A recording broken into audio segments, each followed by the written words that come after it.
The slap didn't hurt, not in the way they expected. It landed sharp and loud, my head snapping sideways under the chandelier's light.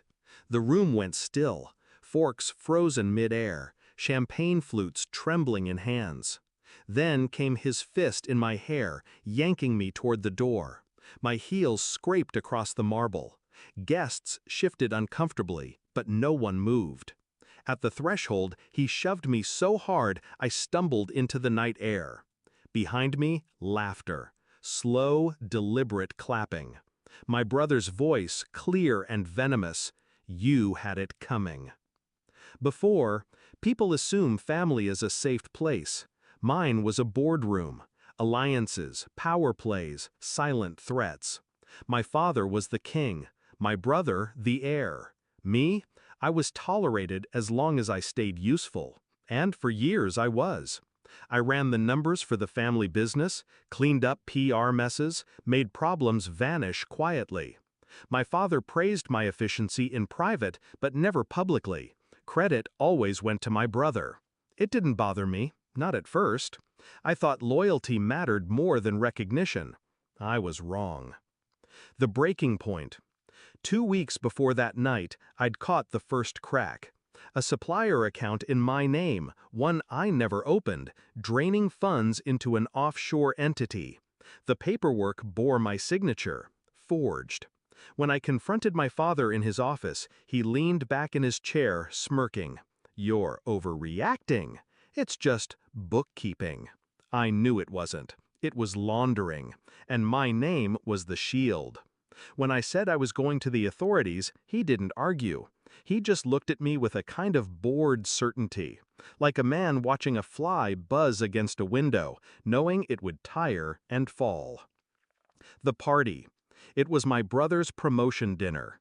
73 guests, executives, investors, politicians. Every person who mattered to them under one roof. I was at the far end of the table, boxed in by people who wouldn't meet my eyes.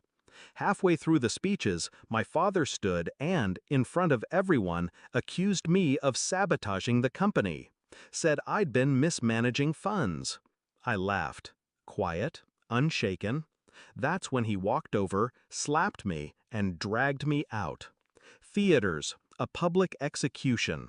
The applause from my brother was the final signature on a sentence they thought they'd written for me. The shift. I didn't cry, didn't scream. I drove home, locked my door, and poured a glass of water. Then I picked up my phone. One call, to the only person I trusted more than myself, a forensic accountant I'd once saved from bankruptcy by killing a lawsuit against him. "I need you to open a file," I said. His voice didn't even hesitate. "Send me everything." The plan. I'd been documenting for months. Every falsified ledger, every offshore transfer, every shell corporation hidden behind a P.O. box in a country with no extradition treaty. But it wasn't enough to have evidence. I needed timing, impact. The kill had to be public, undeniable, and immediate. So we built the package. Financial crimes dossier, evidence of bribery, insider trading, asset concealment, even photos, my brother with a mistress who happened to be the wife of a city councilman. And we lined up the dominoes. The tax bureau, the anti-corruption task force, 3 major news outlets, all set to receive the file at 4 a.m. sharp. The execution. When the clock struck 3:59, I hit send. At 4:02, my accountant texted, "It's live."